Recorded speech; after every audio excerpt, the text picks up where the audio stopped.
Blog Talk Radio. Hello, everyone. This is Laurie Smith on Blog Talk Radio. Good morning. It is 6 o'clock here in the morning, Thursday morning, November the 11th, Veterans Day. And I'm happy to be here. This is One Child Abuse Survivor to Another. We're on for 30 minutes. It's a live internet streaming radio broadcast from blogtalkradio.com. And the chat room is open. I popped in the link there that we were talking about, actually been talking about for a few weeks, maybe 3 weeks now.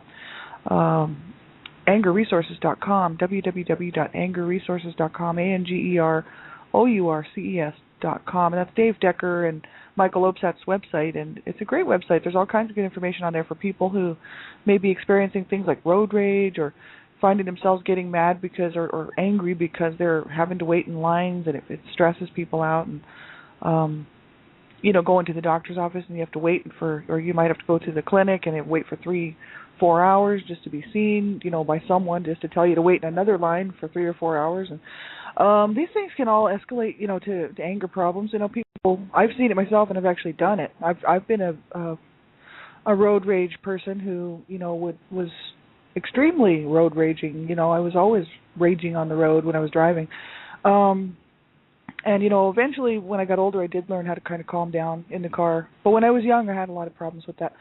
Excuse me. And I even used to chase people down and, force them to get out of their cars, and they'd be, thinking I was going to beat them up or kill them or whatever. But I really wasn't going to do that. I was just angry because of something they did to me in traffic. Or one time a guy actually tagged my car, and he didn't wreck it. It's just he scratched it, but he tagged it as he was driving, and then he took off. And I chased him down, and I was raging at him. And this is the thing, right? It's kind of, anger can really manifest in people's lives and cause a lot of problems.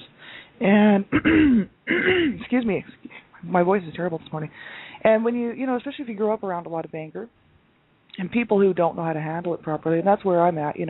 I was not really taught how to handle my anger properly because my parents didn't know how to handle their anger properly, and so I have to learn this stuff as an adult, right? So that's why I'm doing the work on it, right, as an adult survivor of child abuse, right?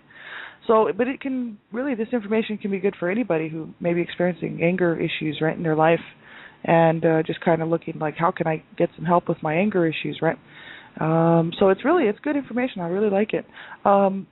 So, yeah, thanks everybody for tuning in. I appreciate it. I'm not a counselor or therapist. I don't hold any certificates in that area.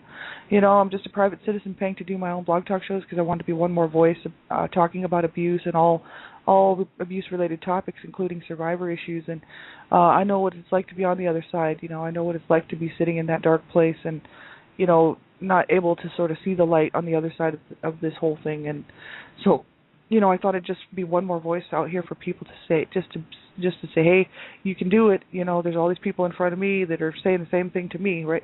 So it's important, to be another voice for people if you can, and just someone to just validate the abuse and just say, look, you did not deserve that. No one does, and I know I didn't. So no one does, right? So, yeah, I'm not a professional counselor or therapist. You have to listen at your own discretion. And really, be very, you should listen at your own discretion to all of my shows because I'm talking about the topics of abuse, and I don't sugarcoat it and I don't minimize it. I just tell it like it is. It's very graphic and violent in nature. The material that I present on my shows is always taking a real look at it, right? So not sugarcoating it or making it not seem as bad as it really is, or not saying things just because it's vulgar or it's the reality of abuse, So that's the whole issue. I'm talking about the reality of abuse on my shows. So it is sensitive material, and you should know whether or not you should be able to handle it. It's material that actually makes a lot of people feel uncomfortable. I grew up abused, so I'm totally comfortable talking about this stuff because I've lived my whole entire life with this stuff.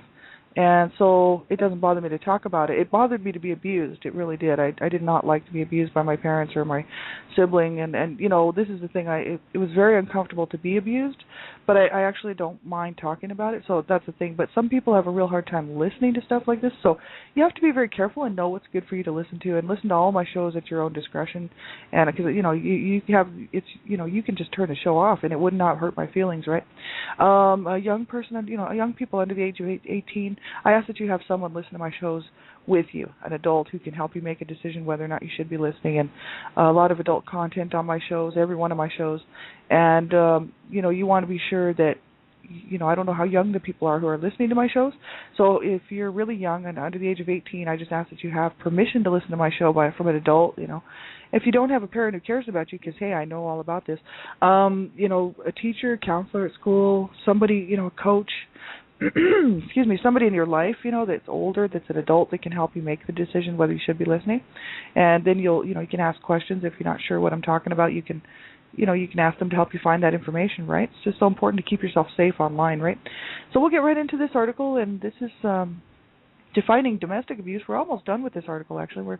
We're in the physical abuse section of it, number 8. That's the last one. And we went through the whole, this is Dave Decker's article here. It's really well done, and he actually goes through and describes and gives examples of, the emotional portion of domestic abuse, emotional abuse, verbal abuse, non-violent threats, and violent threats, right? Intimidation and whatnot. And then there's the psychological abuse, right? And sexual abuse. That's what we looked at yesterday. And this is physical abuse, number 8, right under. If you go to this website, www.angerresources.com, ANGERESOURCES.com, define domestic abuse.htm. It's number 8, and it's right under the sexual abuse portion of this article. And it's called physical abuse, and that's where we're going to pick up here this morning.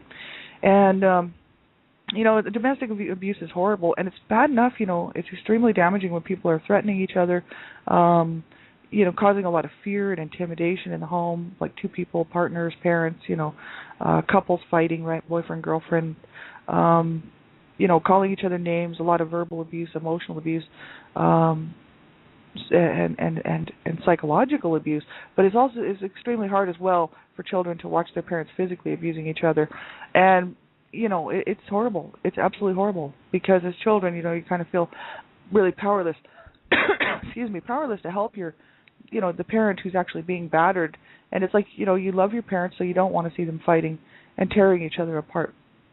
And especially if, if one of them is overpowering the other one and really, causing physical damage and physical harm to the other one with violence that is out of this world, you know what I mean? It's hard for kids to watch that. It really is. And it's not good to be around at all. It's not good for people to be around. It's not good for people to go through. It's bad enough watching it and being a part of it that way, but it's extremely harsh when you are physically abused and abused in any way, really. So this portion of this one is very, it's heavy duty, like physical abuse. Using any physical actions or force to control a person or situation. This includes violence perpetrated against yourself, right? So even, self-sabotaging, self-injury, right? Physical abuse, right? So Dave Decker goes on to talk about this, and he says, pinching. This is what happens in defining domestic abuse. Pinching, scratching, or biting her. He's talking about her because this article is really directly. He's talking to men here in this article, but he says in previous articles that women abuse too. And women can be abusers, and I know because my mom was my main abuser. But the thing is and my grandmother was my mom's main abuser. So see, that's women can be abusive too, right? But the thing is this article, he did direct this directly to men so that men could see that their behavior towards women, when they're doing this stuff, just how damaging it really is, because of the men's general overpowering strength and ability to have the upper hand in a fight, right, or in an assault, right? So that's the whole issue. He's talking to men here, but actually, anybody can be an abuser. So anybody could pinch, scratch, or bite someone, or whatever. But he's just for his article here, he's talking about her, right? So he says, pinching, scratching, or biting her, tripping her, ripping or tearing her clothing, pulling her hair, bumping into her or nudging her as you walk by to give her a message, sort of thing, like a warning, giving a partner prescription medications to keep her lethargic, unmotivated, and tired, refusing to help a partner when she is ill, injured, or hurt, locking her out of her own residence, right, her own house, driving around in a car and refusing to let the partner exit the vehicle so that you can continue to talk to her about an issue that is important to you, grabbing or pushing her, wrestling with or restraining her physically, which he lists. He gives an example: wrapping your arms around her to keep her in one place, right? Tying her up, throwing her bodily, like throwing your partner onto a couch, bed, onto the floor, slapping or punching her, choking or strangling her, right? Putting your hands anywhere near or around her throat and applying pressure. Using any kind of object or weapon with her, on her, like a broom, belt, knife, gun, right? Hitting, hurting, or killing yourself. This is what he says here about this one, which is always frightening and threatening to a partner, right? Punching yourself in the legs, chest, or head, attempting suicide, right? So this is what he talks about as far as physical abuse goes of, in domestic violence situations. And, it's horrible to watch people do this to each other, and I've seen many people do this stuff to each other, and sadly enough, and I've actually had this done to me. Not all of it, but some of it. And it's just horrible, I don't think I was ever bitten, you know what I mean? I might have been. I have dreams where my mom was biting me, but I don't know if that's just because my mom was always attacking me physically. I sort of have dreams that she's actually biting me like a dog, right? But actually she might have just been an attack, right? Because my mom was always beating on me and physically attacking me, right? But I did see my dad do stuff like tear my mom's clothing, ripping at her, things like this, right? And slapping her and grabbing and pushing her and wrestling and restraining her and stuff like this, right? He didn't lock her out of the residence. That's something that he didn't do.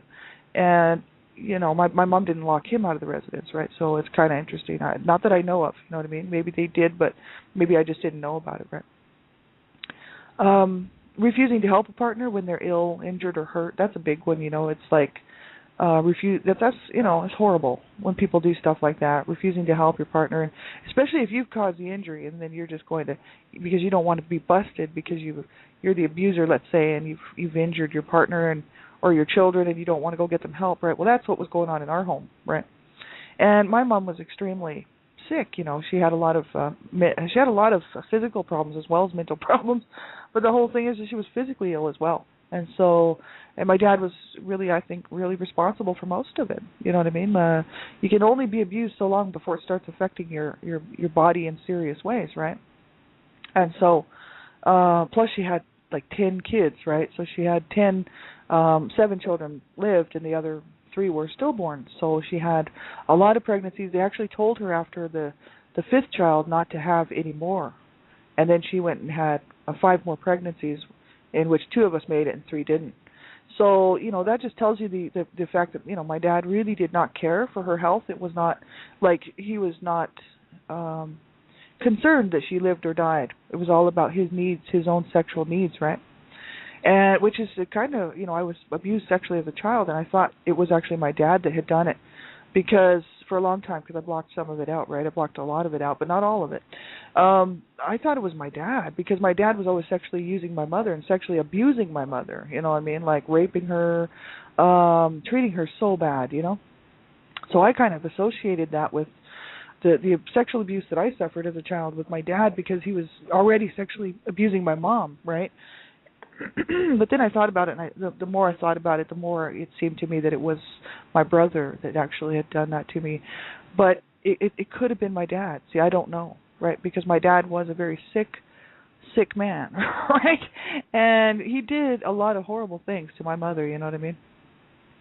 And my mom, in order to stay alive, in the situation, which she should have just got out, would abuse him too. So, she would bash him in the head with things like I actually saw the aftermath of her after she hit him in the head with a lamp, a big, huge ceramic lamp that was heavy. I mean, it really could have killed a normal person, but because my dad was schizophrenic and evil, completely twisted, and like if you ever see those movies where you see like The Shining, where they actually practically kill the crazy person, the abuser who's going to kill everybody else in the family, and then he gets up again and he keeps getting up and he keeps getting up. That was my dad, right?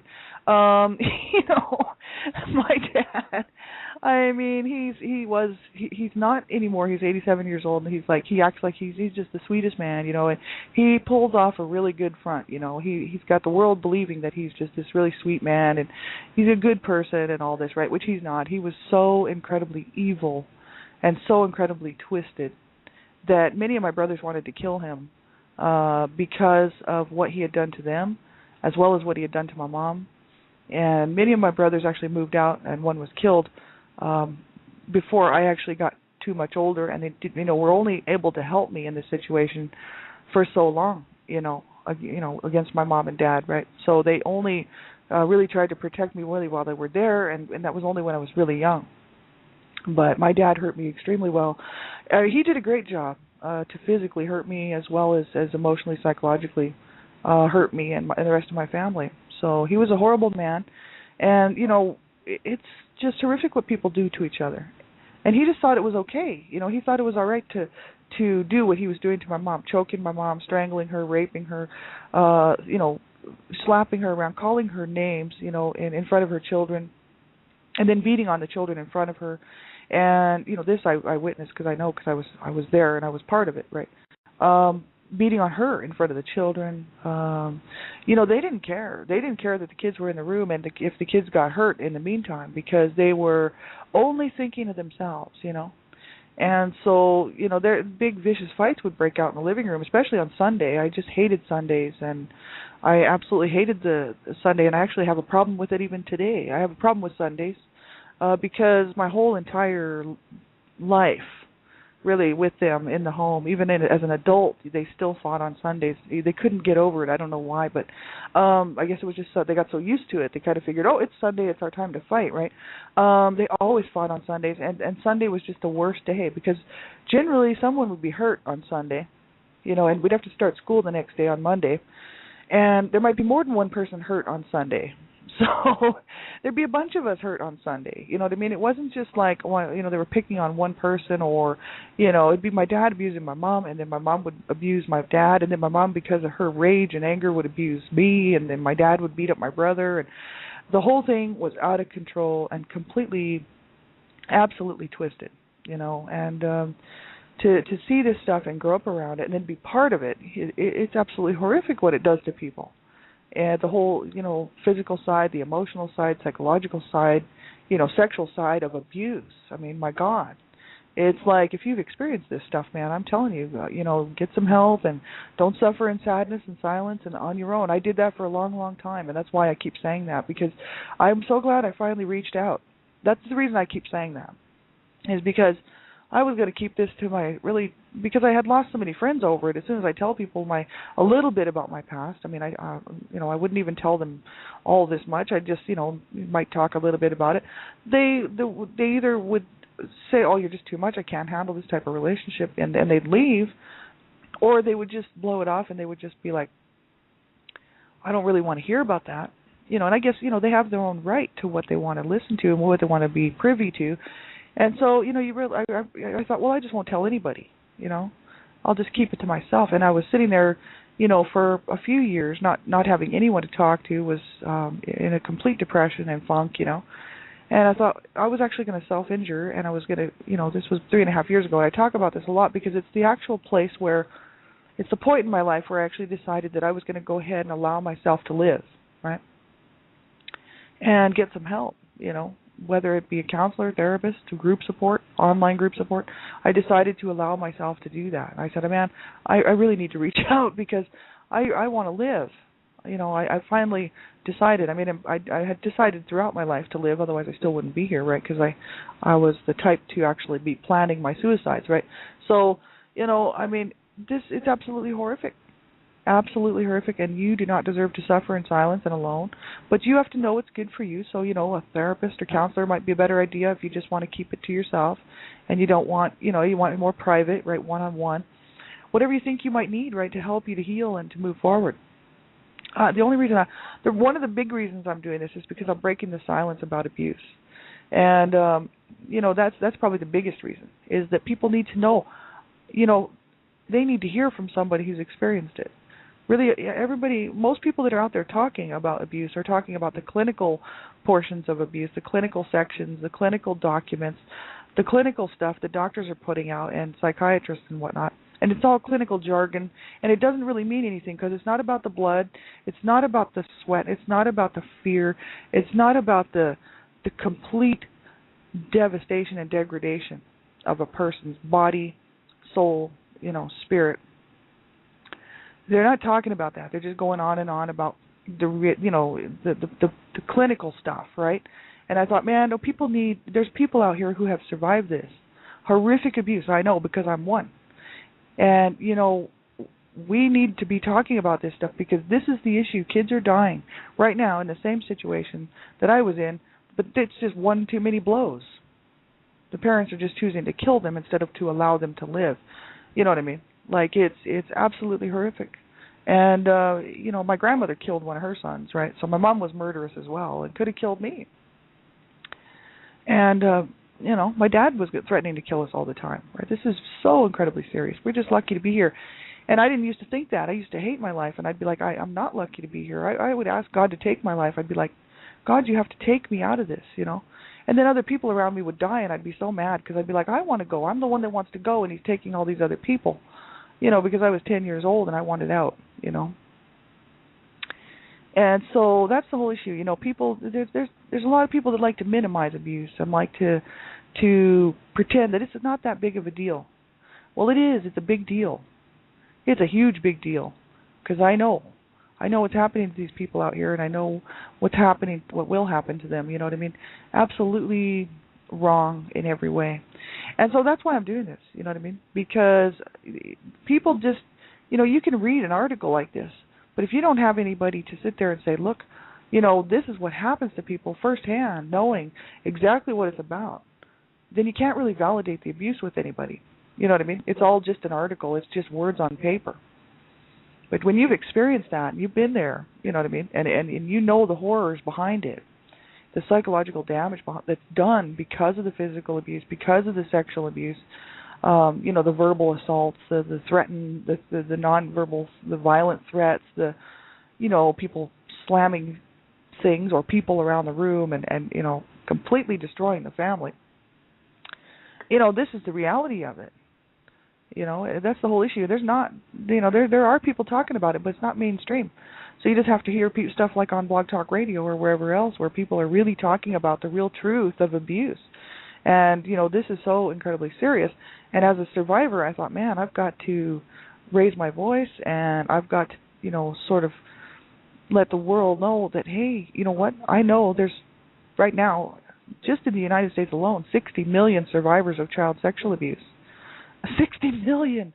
I mean, I'm like, oh my God, because we know the truth. 1 in 3 girls and 1 in 6 boys will be abused sexually under the age of 18 on, some type of sexual abuse, whether it's unwanted sexual touching or molestation, exploitation, right, or rape, right?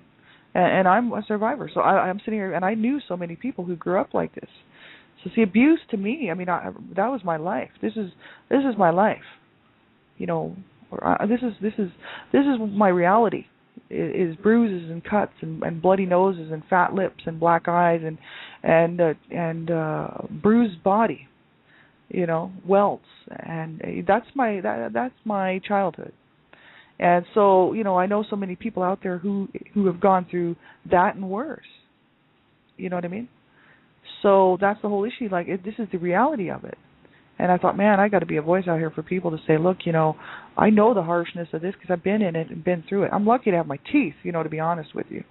And, it's like, I'm lucky to be here because, at any time my parents could have broke my neck or busted my head open, right? And some of the beatings I took were so severe that my heart actually stopped, you know what I mean? Couldn't even breathe, I was just passing out, And, I mean, so this stuff, they could have killed me. Right? And I look at these little precious babies out here who are being murdered right now, and I'm thinking, my God, people, do not do that to your children. It is so incredibly wrong. And, there's so many of us that have survived, and so we lived, and so we survived. And so I'm saying, hey, these other little kids aren't going to get this opportunity to, learn how to heal and learn how to love themselves, right? Because they are gone. They're in a grave or they're in a body bag somewhere. And I started to think about that. I thought, there would be these little children out here who would look in on a situation on my life and say, "Man, why'd you wait until you were 41 to finally realize that you need to live? That your parents, that you cannot allow your parents to win this fight." They started this horrible mess before I was even born, and it wasn't my fault, right? And so why am I paying the price for it? And why am I still paying the price for it? And these little kids out here who would be gone, if they had the opportunity to talk to us, in spirit or whatever, and they'd probably say, man, I would love to be in your shoes right now, because I'd love to be able to know what it's like to be an adult who loves themselves and who has a healthy self-esteem, and who isn't going to hurt themselves or hurt somebody else, and who is going to go out there and fight to stop child abuse. So I thought, man, I got to be a voice for these people, because I can, and I'm not ashamed to say that we have to stop child abuse, and that we have to stop abuses of all types, right? This is absolutely ridiculous. And the thing is it is literally up to us, right, if we want to get help, right? It's like my brothers, they committed suicide, two of them. And one actually hung himself, and so he did commit suicide. He was 33 years old. He had tried many times before in his 20s and just didn't make it, and then he finally made it, right? And it's pretty sad, because he'll never get the opportunity to know what it's like to win this fight against my parents, right? I'm so happy that I stuck around, because I'm laughing now, because I'm like, you guys lost out when it came to me. Totally lost out, because I'm going to have a good life. I do care about myself, because my parents would have loved to see me kill myself. You bet they would, because they did not take any responsibility for their actions, and actually blamed my brother for killing himself and saying, oh, he was just a co-kid. It had nothing to do with us, right? And he's the one that reported the abuse, right? Because he had beaten him. My dad had beaten my brother up extremely bad. So my mom put him in a turtleneck in the middle of the summer in New Mexico at 105 degrees, right? And he went to school, and he had bruises on his face, and the teacher actually asked him what was going on, and they took him to the nurse, and he had bruises all over his body. And who knows what else. I wasn't there to witness I was just a baby. And the thing is that the CPS DHS got involved, and my brother then was the target of my dad's rage and wrath after that. He was already the target. My dad had it in for my brother, see? My brother Rob, my dad just had it in for him. He hated him, and he wanted to kill him. You know what I mean? Literally, he wanted to just break his body. And I watched my dad systematically kill my brother every day. You know what I mean? I watched him punch him and slap him and throw him around and treat him so bad every day of his life. And, it's like when my brother killed himself, I was not surprised. I was not surprised that he was attempting to kill himself and that he killed himself, because I was also a victim of my dad's wrath, and I was a victim of my mom's wrath. They did the same things to me too, right? But my dad really had it in for that one particular son. He had 4 sons, and that for my brother Rob seemed to be where the anger was who my dad was gonna beat on. And for the girls, out of all the 3 girls, I was the one that my mom took to be the punching bag. So it was my brother Rob and myself who took the majority of the abuse, right? So, this is so incredibly wrong. And then my other brother killed himself at the age of 43, drug overdose in a shelter. But he had been taking drugs since he was 12, and I don't mean popping a couple of pills. He's overdosed all the time and was actually had a lot of brain damage because of it. But the thing is he couldn't cope. He just couldn't cope with the abuse. I mean, I watched my dad kick and maim my brothers, maim them, and my mom, right, and rape my mom. I mean, this is the reality. This is what's happening out here. It's not just some words on a paper. It's blood, it's flesh, it's people being completely ripped apart, physically, emotionally, psychologically, and verbally, and in every other way, sexually. This is real horror. Instead of watching movies, I don't have to watch horror movies. All I got to do is just take a walk down memory lane. That's the biggest horror movie I've ever seen, one of the worst. So that's the whole issue. That's the thing. I don't have to watch horror flicks. I just got to go back and take a walk through memory lane. So this is absolutely horrific. And if you've been through it, man, you sure deserve to get some help, and you sure deserve to get to find out what's going to work in your life to feel good about yourself. And I'm so glad I stuck around. And that's what I'm saying.